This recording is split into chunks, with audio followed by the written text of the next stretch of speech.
Salut à tous, j'espère que vous allez tous bien. Donc comme vous avez pu le voir dans le titre de la vidéo, je vais vous parler en fait des manifestations, des répressions en fait brutales de la police en Colombie dues à des manifestations.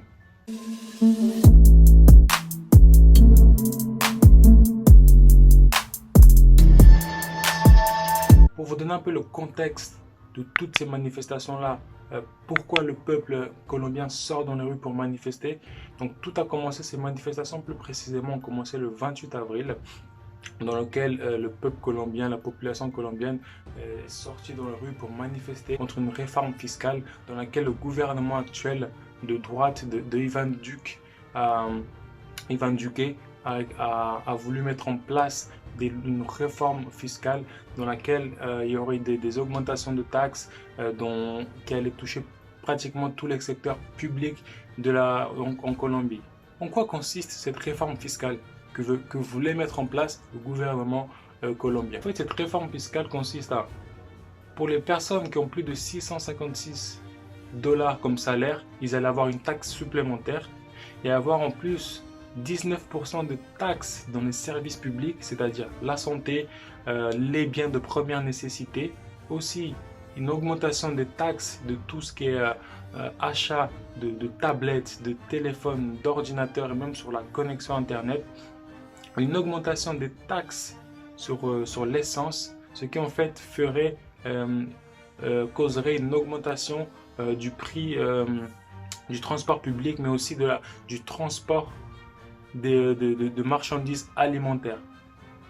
Voilà un peu à quoi consiste cette réforme fiscale que voulait mettre en place le gouvernement d'Ivan Duque. Donc on a eu des informations, j'ai un peu suivi l'actualité, que le 2 mai, en fait, Ivan Duque voulait revenir en arrière dû aux fortes manifestations qu'il a eues. C'est pas vraiment revenir en arrière, on sait très bien comment ça se passe, mais c'est plutôt faire quelques modifications.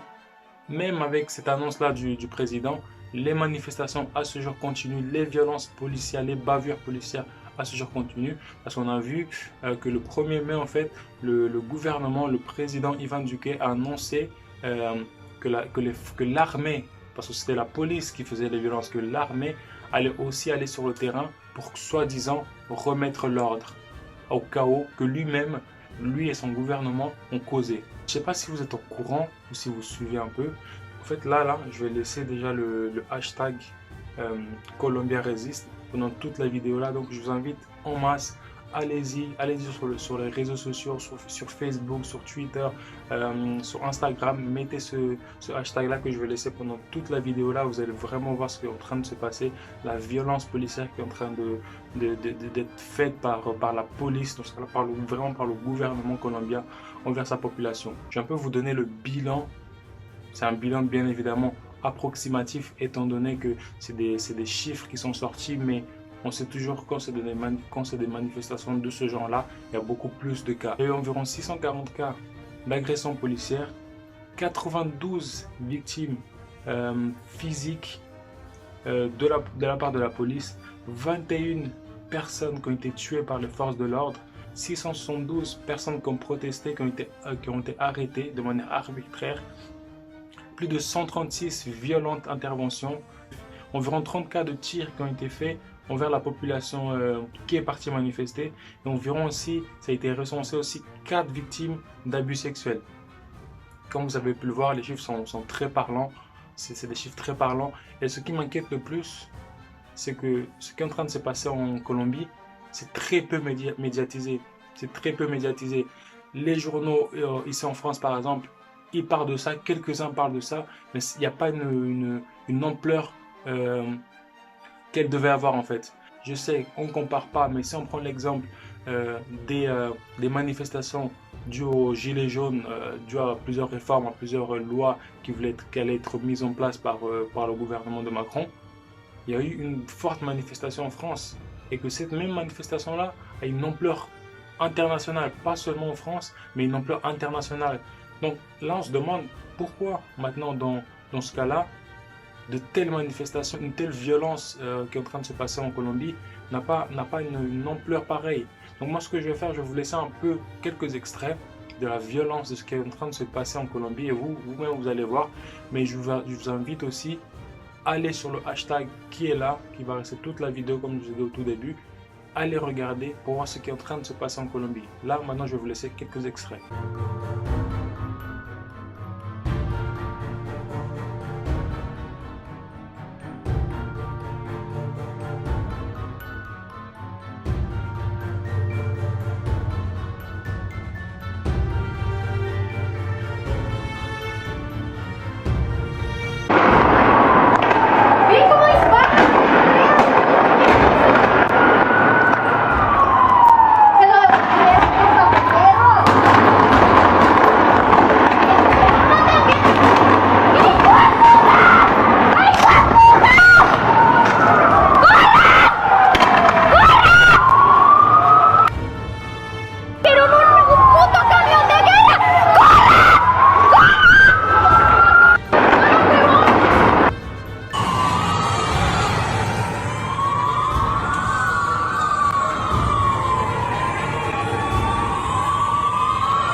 Vous avez pu le voir, la violence, vous avez pu le voir, c'est affreux en fait, c'est atroce ce qui est en train de se passer en Colombie. Et là on se demande, pourquoi un tel événement, une telle atrocité, une telle brutalité policière n'est pas assez médiatisée en Europe, en France, étant donné que la France prône pour la liberté d'expression, les manifestations.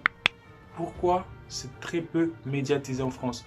C'est là qu'on commence à se poser des questions. Est-ce que la France n'a pas d'intérêt à agir ou à parler de ce sujet-là?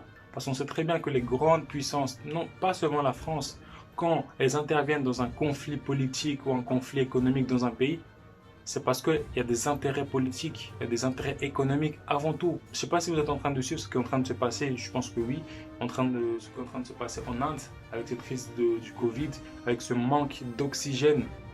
Il y a beaucoup de grandes puissances actuellement qui sont en train d'aller, d'envoyer des oxygènes, des bouteilles d'oxygène en Inde. Vous pensez vraiment que c'est que pour le côté humain? Bien sûr que non. Bien sûr que non. Il y a un côté d'abord économique, un côté d'abord politique, après il y a le côté humain.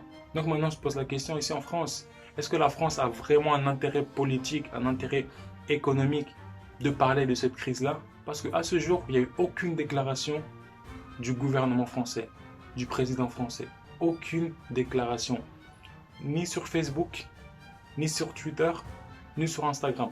Aucune déclaration.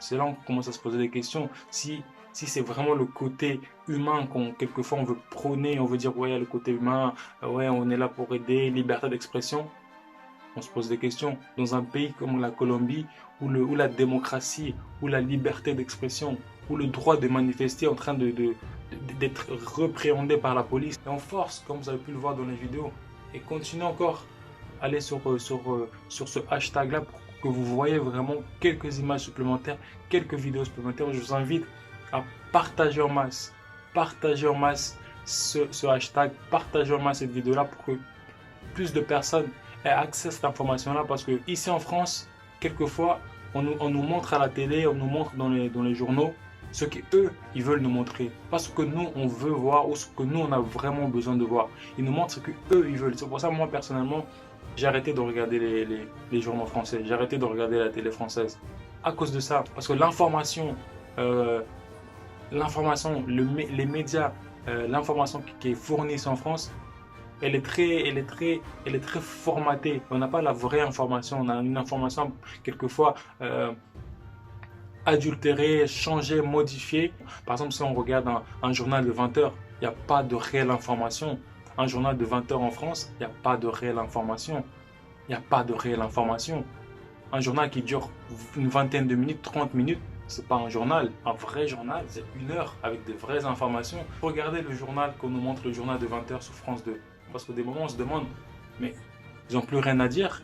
Pourquoi ils nous montrent de telles informations qui ont rien à voir, qui n'ont vraiment rien à voir pour passer dans un journal de 20 heures? Je suis vraiment très attristé par ce qui est en train de se passer en Colombie. Vraiment très attristé par cette violence policière, par cette bavure policière. Et c'est le gouvernement lui-même qui est derrière tout ça. Vous qui êtes en train de regarder cette vidéo-là, partagez en masse pour que YouTube aussi comprenne que c'est un sujet important. Donc dans ce cas-là, il va diffuser encore plus cette information-là, cette vidéo-là. Et aussi partagez à vos proches, pour ceux qui ne sont pas au courant. Peut-être que quelques-uns d'entre vous, vous êtes même pas au courant de ce qui est en train de se passer en Colombie. Vous n'étiez même pas au courant avant de regarder cette vidéo-là. Donc, partagez en masse, parce que Colombia résiste. Colombia résiste. Et tous, si on partage tous, ça peut donner de l'ampleur. Ça peut faire même que certains pays qui à ce jour-là ne se sont pas manifestés sur ce sujet-là, se manifestent. Il y a des organisations, il y a des associations, il y a l'Union des Nations Unies qui ont répréhendé ces agressions, ces répressions brutales de la part de la police colombienne. Mais ce n'est pas suffisant. Ils peuvent faire plus. Mais s'ils ne font pas plus, on se demande pourquoi. Peut-être que ce n'est pas de leur intérêt. Aucun intérêt politique, aucun intérêt économique. On se pose la question. Et avec ce qui est en train de se passer, on se demande, en Colombie actuellement, est-ce que le Covid est plus dangereux que le gouvernement? Ou c'est l'inverse, ou c'est le gouvernement qui est plus dangereux que le Covid? Donc, partagez en masse, parlez du sujet. Vous avez le hashtag que j'ai laissé pendant toute la vidéo là. Partagez. Sur ce les gars, je vous dis à très bientôt pour la prochaine vidéo dans la chaîne.